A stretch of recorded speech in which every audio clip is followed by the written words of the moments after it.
아멘.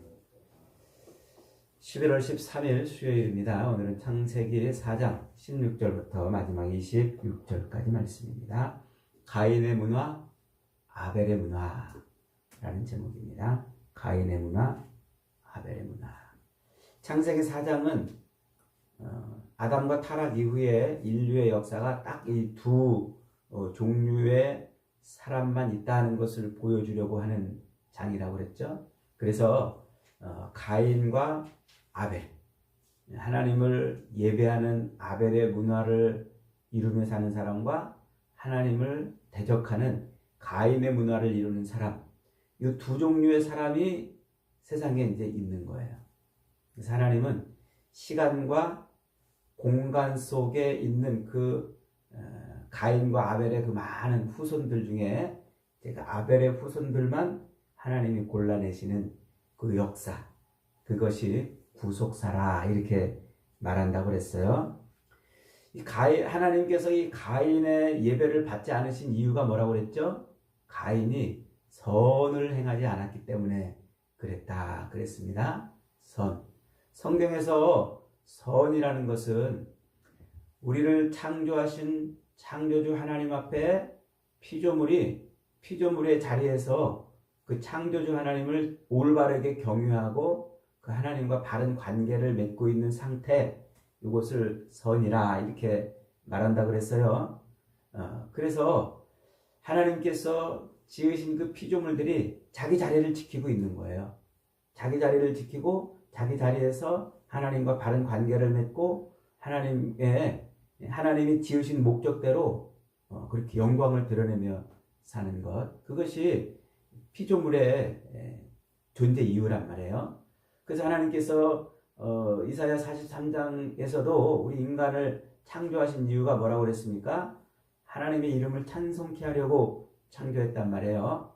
그래서 인간은 하나님과의 바른 관계, 하나님을 예배하고 하나님의 피조물임을 그 앞에서 고백하며 그리 하나님을 예배하고 사는 것, 찬송하고 사는 것, 그게 인간에게 선이에요. 그게 하나님과 인간관계에서의 선, 성경이 요구하는 선이란 말이에요. 그런데 아담과 하와가 뱀의 유혹을 받아가지고 먹지 말라 한 나무의 열매를 따먹잖아요. 그때 뱀이 뭐라고 유혹하냐면, 야, 하나님이 니네 눈이 밝아져가지고 니네가 선악을 아는 일에 하나님처럼 될까봐 못 먹게 한 거야. 이렇게 유혹합니다. 선악을 아는 일에 하나님처럼 될까봐. 그래서 실제로 이제 아담과 하와가 그 열매를 따먹었어요. 그랬더니 어떻게 됐다고요? 선악을 아는 일에 하나님처럼 됐어요. 그래서 하나님이 뭐라고 말씀하십니까? 이들이 먹지 말라 한 나무 열매를 따먹고 선악을 아는 일에 우리와 같이 되었으니 생명나무 열매를 따먹고 영생할까 해서 그들을 에덴 동산에서 쫓아냈다고 그랬잖아요. 그러니까 이 금지한 선악을 알게 하는 열매를 따먹음으로 말미암아 그들이 뭐를 알게 됐냐면 선악을 행하는 그런 존재가 된 거예요. 그래서 하나님이 모든 피조물을 만들어 놓고 그 피조물이 하나님과 바른 관계를 맺을 때 선한 상태가 되게 하신 그것처럼 요 아담과 하와 그리고 그 후손들이 어떻게 했다고요? 자기가 하나님의 자리에 올라서 가지고 자기와 다른 것들이 관계를 맺을 때 자기 마음에 흡족하고 자기 마음에 드는 상태가 선한 상태예요. 그게 안 되면 악한 상태예요. 그러니까 자기가 기준이 돼버린 거예요. 자기가 하나님의 자리에 서 가지고 모든 다른 이 피조물들의 관계를 그렇게 정립을 하는 거예요. 자기가 원하는 대로, 자기가 바라는 대로, 자기의 계획과 목적에 따라서 그들이 반응을 해줘야 되는 거예요. 그게 타락한 인간이 선을 추구하는 거란 말이에요. 늘 자기 팔이 안으로 굽는 것처럼 자기중심적으로 사는 거예요. 이게 이제 선악을 가인이 선을 행하지 않았다 이거예요. 하나님과 바른 관계를 맺지 않고 자기중심적으로. 그러니까 거기에서 뭐가 이제 터져 나와요? 분노가 터져 나온단 말이에요. 하나님의 예배를 받지 않음으로 인해서 자기 뜻이 이루어지지 않은 거예요. 자기가 계획하고 자기가 바라는 대로 제사를 드렸는데 하나님이 자기 뜻대로 안 해주니까 거기서 분노가 터진 거예요. 인간의 분노, 인간의 화는 내 뜻대로 안 되면 다 화나는 거예요. 여러분, 그래서 우리가 부부 생활하다가도 부인이, 아내가 내 뜻대로 안 해주면 막 화나잖아요. 남편이 내 뜻대로 안 해주면 화나잖아요. 이게 그 이유란 말이에요. 우리 살면서 가족 관계에서도 그렇고 직장에서도 그렇고 다른 사람들과의 관계에서도 내 뜻대로 안 해주면 화가 나고 분노가 치밀어 오른단 말이에요. 이게 타락된 증거예요, 이게. 그래서 늘 자기중심적으로. 그래서 이제 그렇게 사는 것이죠. 그 자기중심적인 삶, 자기 뜻대로 자기가 바라고 원하는 대로 삶을 추구하다가 안 되면 분노를 일으키는 삶의 결과는 뭐예요? 살인이에요. 사람을 죽이는 거예요. 다른 사람을 죽여서라도 내 뜻대로 되고 싶은 거예요. 다른 사람을 해서라도 내 뜻을 이루고 싶은 거예요. 이게 살인으로 나타나는 거죠. 이게 이제 가인이 아벨을 죽인 그런 모습이라는 것이죠. 그래서 그 가인, 자기의 뜻대로 자기가 자기 삶의 중심이 돼서 자기가 바라고 원하는 것을 얻어내려고 사는 그 가인의 후회의 삶, 그 가인의 후회의 삶이 어떻게, 후손들의 삶이 어떻게 나타나는지 오늘 16절부터 자세히 소개하고 있어요. 그래서 가인의 후손들, 그들이 사는 삶의 문화가 뭔지 나타나고 있습니다. 자, 이 가인이 이제 16절 한번 읽어봅니다. 시작. 가인이 여호와 앞을 떠나서 에덴 동쪽 노 땅에 거주하였더니 그 아내와 동침함에 그가 임신하여 에녹을 낳은지라. 그래서 이제 가인의 문화를, 가인의 후손들이 만들어낸 문화를 설명하는데, 우선 가인의 문화는 대표적으로 뭡니까? 하나님을 예배하지 않는 문화예요. 하나님을 예배하지 않는 문화. 그리고 그들은 견고한 성을 만들었어요. 오늘날로 표현하면 도시를 일군 것이죠. 그래서 도시의 문화, 도시의 양식을 만들어낸 겁니다. 과학기술이 발달했고 강력한 무기도 만들었어요. 이것은 힘을 과시하고 그 무기를 가지고 그것으로 다른 사람을 지배하고 다른 사람 것을 빼앗고자 하는 거예요. 그래서 오늘날 이 무기 산업이 발달한 이유가 뭐예요? 나를 지키려고 그러는 게 아니에요. 무기가 발달하는 것은 다른 사람을 해하려고, 그래서 내 뜻대로 하고 싶은 그런 욕망을 갖는 거예요. 김정은이 핵을 만드는 이유가 뭐예요? 미국이 자기들을 침략할까 봐 그런다고 그랬지만 그건 새빨간 거짓말이에요. 우리 남한을 적화시키고 자기 뜻대로 그렇게 하고 싶은 거죠. 자, 그 다음에 이제 여러 종류의 악기를 만들어냈고 음악과 예술이 꼽히죠. 이 음악과 예술은 뭐냐면 자기의 그 감정, 자기 중심적인 삶을 살 때 자기의 그 감정과 자기의 그 욕구를 채워주는 그런 문화들입니다. 그 다음에 또 가인의 문화는 또 이제 죄를 다스리는 문화인 거예요. 죄를 다스린다는 것은 죄를 꼼짝 못하게 한다 이게 아니라 죄를 무기 삼아 가지고 이것을 가지고서 이제 생활하는 문화란 말이에요. 그러니까 죄를 먹고 마시는 문화인 겁니다.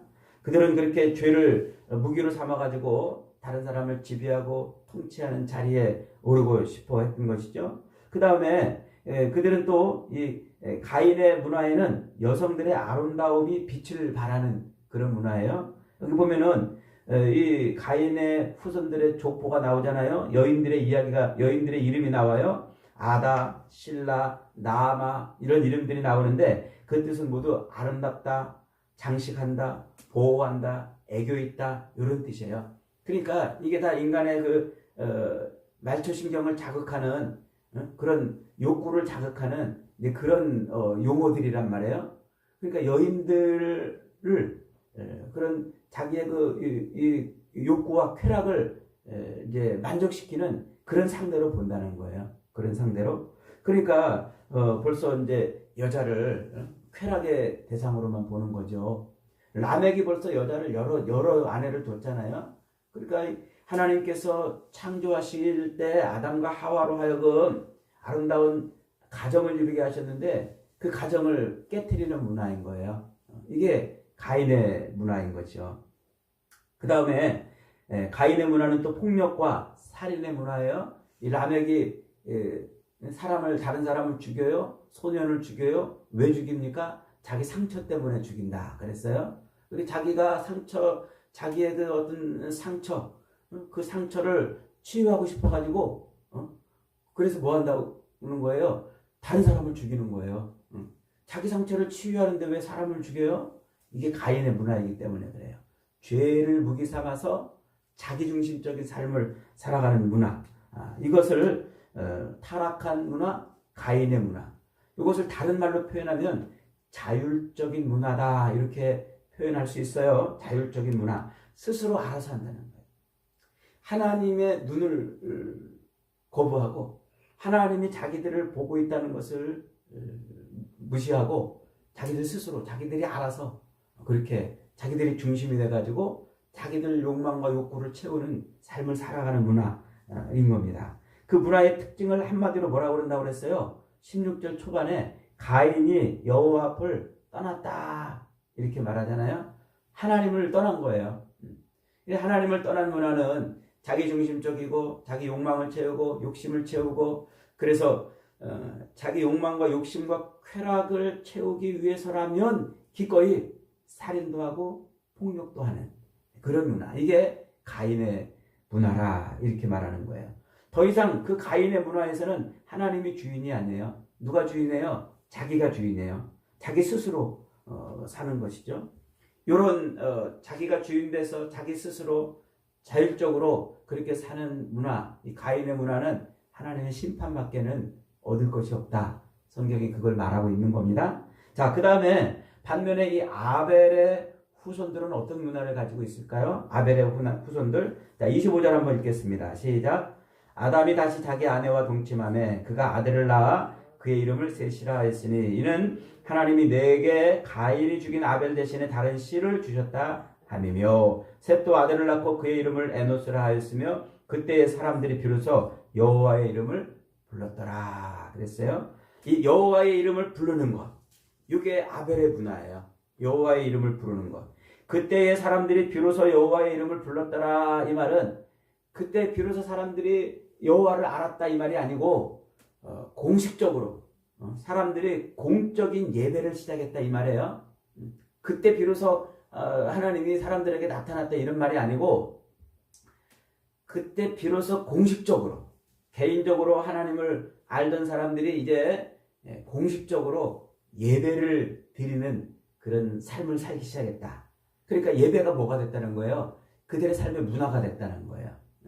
예배가 그 아벨의 후손들의 삶의 문화가 됐다는 거예요. 그래서 요즘 말로 말하면 예배를 공식적인 예배를 드리는 이 모임을 뭐라고 불러요? 교회라고 부르는 거예요. 교회. 그래서 그때 비로소 사람들이 교회의 삶을 살기 시작한 거란 말이에요. 교회의 삶. 그래서 오늘날 이게 아벨의 문화예요. 교회가 곧 아벨의 문화고 아벨의 문화가 곧 교회로 사는 거란 말이에요. 그런데 재미있게도 이 가인과 아벨의 문화를 소개하는데 지금 성경이 이 4장 전체가 그 세상에 이 두 문화밖에 없다. 이걸 소개하고 있는 건데 요 재미있게도 4장이 1절하고 25절을 이렇게 같은 말로 시작을 하고 같은 말로 끝맺어요. 이것을 문학적 기법으로 인크루즈 기법이라 그런다고 그랬죠. 수미 쌍관법 이렇게. 그래서 이 보자기처럼 이렇게 앞뒤를 이렇게 같은 걸로 싸매는 거예요. 그 진달래꽃이라는 김소월의 시, 그것도 수미쌍관법이라고 이렇게 우리가 학교 다닐 때 많이 배웠잖아요. 그렇게 나보기가 역겨워 가실 때에는 이러면서 이제 시작해서 또 마지막을 그렇게 끝낸단 말이에요. 이게 지금 그런 기법으로 쓰고 있어요.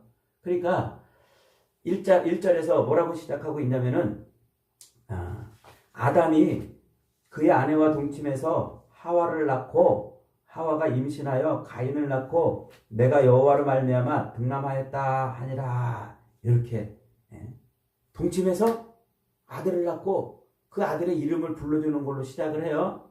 그 25절 마지막도 어떻게 끝내요? 끝낼 때 보니까 아담이 다시 자기 아내와 동침하며 그가 아들을 낳아 그의 이름을 셋이라 하였으니 이는 하나님이 내게 가인이 죽인 아들 아벨 대신에 다른 씨를 주셨다 함이라. 그러니까 또 동침해가지고 누구를 낳았어요? 이번에는 이제 셋을 낳았단 말이에요.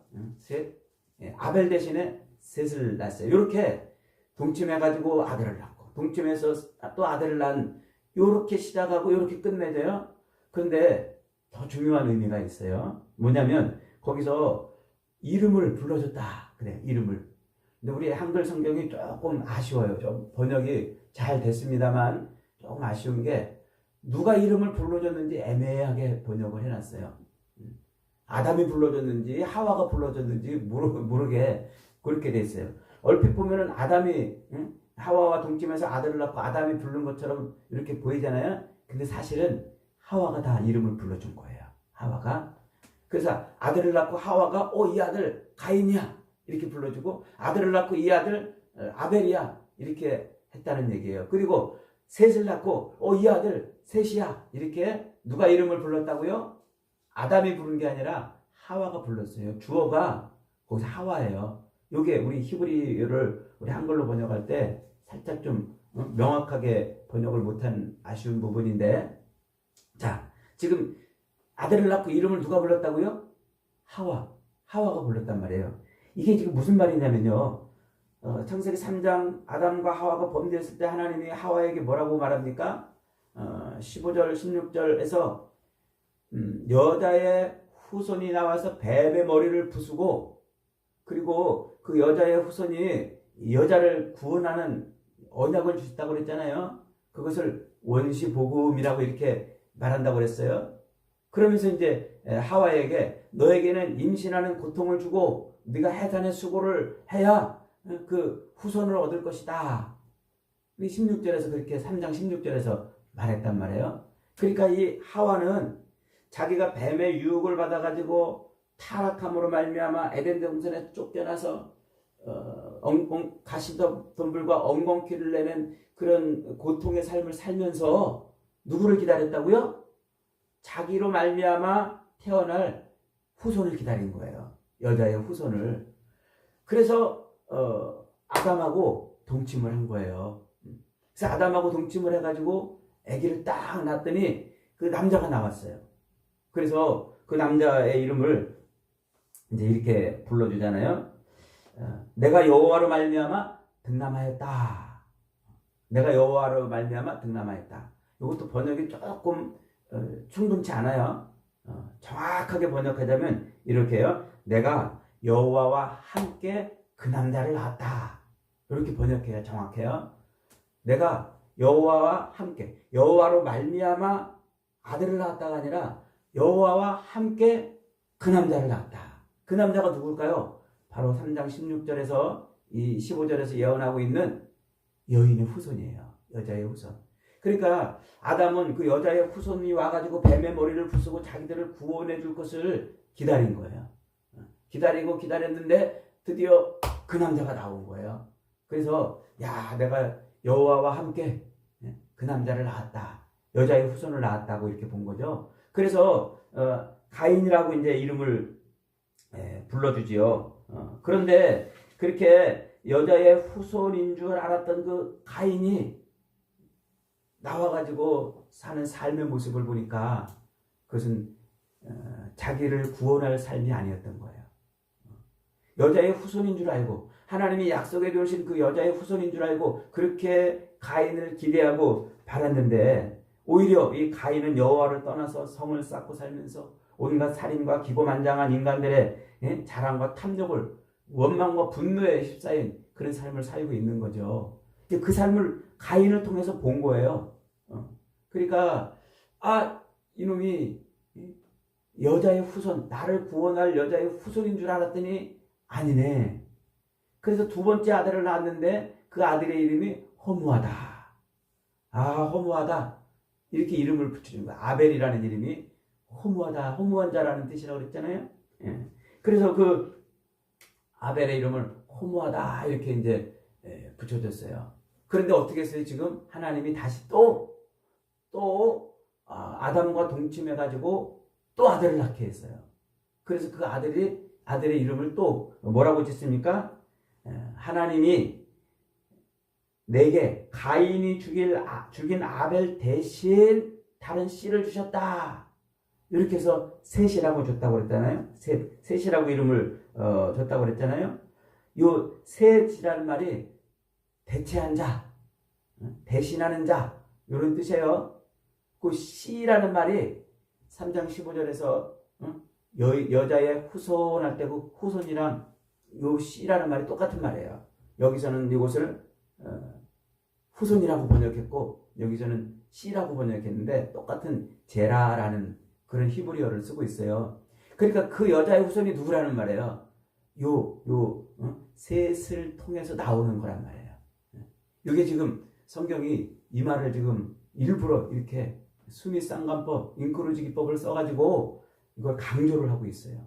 그러니까 하와가 뭐 한 거예요? 하와는 창세기 3장 15절 16절에서 자기를 통해서 여자의 후손이 올 것을 약속해 주시고 그 여자의 후손을 통해서 뱀의 머리를 박살내고 자기들을 구원할 것이라는 이 믿음을 가지고 있었던 거예요. 믿음. 그러니까 이 하와는 최초로 셋을 통해서 자기들을 구원할 그런 여자의 후손을 통해서 자기를 구원할 그런 믿음으로 구원을 받은 사람이란 말이에요. 믿음으로 구원을 받은 사람. 놀라운 일이죠. 대단한 엄청난 말씀이 이 속에는 이제 들어있는 겁니다. 그래서 여자의 후손이 와서 자기들을 구원해 줄 것이라는 그 약속을 믿고 그 원시복음 그 약속을 믿고 하와는 자꾸 남편하고 동침해서 아들을 낳는 거예요. 남편하고 동침해서 여자의 후손으로 올 자기를 구원해 줄 뱀의 머리를 박살낼 그 메시아를 기다리는 거예요. 이게 그래서 성경에서 우리의 구원은 오직 믿음으로만 구원받는 원리가 여기서부터 시작이 되는 거예요. 인간의 무슨 노력으로 구원받는 게 아니라 오직 믿음으로만 구원받는 거. 그러니까 하와는 메시아의 도래, 여인의 후손, 여자의 후손으로 와서 자기를 구원해 줄 메시아의 도래를 기다리던 최초의 사람이었어요. 그리고 그 믿음대로 이제 구원을 얻은 최초의 인물인 거예요. 그러니까 여자의 후손을 기다려서 그 후손으로 말미암아 구원을 얻었다는 이 성경의 도식이 만들어지는 거예요. 그래서 오늘날 교회를 뭐라고 그런다고요? 자꾸 여자라고 그러고 신부라고 그러고 아내라고 이렇게 표현한다고 그랬잖아요. 그래서 메시아가 올 때 그리스도의 신부로 교회가 존재하는 겁니다. 이게 지금 4장에서 말하고 싶은 내용이에요. 그래서 4장은 세상의 역사를 이제 딱 두 종류의 사람밖에 없는 거예요. 가인의 후손과 아벨의 후손. 가인의 후손은 하나님을 떠나서 하나님을 반역하고 대적하고 자기가 자기 삶의 주인이 돼가지고 자기 원하는 것을 얻기 위해서 폭력과 살인을 하고 쾌락을 추구하는 그런 문화 가운데 있는 사람들. 아벨은 하나님을 예배하는 사람들. 그 문화를 읽으며 사는 사람들인 거죠. 그래서 세상 역사는 딱 이 두 문화가 지금 충돌하고 있고 싸우고 있는 거예요. 바로 그 문화가 지금 여기서부터 시작된다는 것이죠. 그러므로 여러분, 우리는 지금 문화 전쟁 속에 있다는 것을 잊으면 안 돼요. 항상 지금 우리는 언제든지 요 가인의 문화와 아벨의 문화가 서로 충돌하고 있고 가인의 문화 속에 있는 사람들과 아벨의 문화 속에 있는 사람들이 싸우고 있다는 것을 잊으면 안 돼요. 항상 그래서 우리는 하나님을 예배하는 문화를 지켜내며 살아야 되는 거예요. 그래서 언제든지 예배를 포기하면 안 되고 언제든지 하나님 앞에 무릎 꿇고 하나님을 경외하는 이 삶을 포기하면 안 되는 거예요. 먹든지 마시든지 무엇을 하든지 다 하나님의 영광을 위해 해야 되는 거예요. 여기에는 타협이 있을 수가 없어요. 이것을 타협하는 순간 그걸 뭐라고 그런다고요? 그거를 바람났다, 바람났다 이렇게 부른단 말이에요. 그래서 구약 성경이 하나님이 교회의 모델로 세워놓은 그 이스라엘 백성들을 엉뚱한 신을 섬기고 자기들의 욕망과 쾌락을 채우기 위해서 우상을 섬길 때 그를 바람났다고 자꾸 지적을 하고 책망을 하고 그렇게 말씀하고 있는 것이죠. 여러분, 우리는 어차피 둘 중에 하나에 들어서 살 수밖에 없는 인생들이에요. 그러니 가인의 문화 속에서 자기가 주인 돼서 자기 욕망을 채우며 사는 삶을 살 것이 아니라 우리는 하나님 자녀로서 하나님이 거듭나게 하사 하나님의 문화를 일구는 아벨의 그런 문화를 일구며 살아야 됩니다. 여자의 후손으로 오신 예수 그리스도로 말미암아 우리는 그렇게 하나님을 예배하는 삶을 사는 사람들로 그렇게 구별되고 구속이 된 겁니다. 저와 여러분 늘 언제든지 그렇게 우리는 아벨의 문화에 속해 있는 사람인 것을 잊어버리지 말고 먹든지 마시든지 무엇을 하든지 다 하나님을 예배하고 하나님께 영광을 돌리는 그런 문화를 온전히 이루어내는 저와 여러분이 다 되시기를 주님의 이름으로 축복합니다. 아멘. 말씀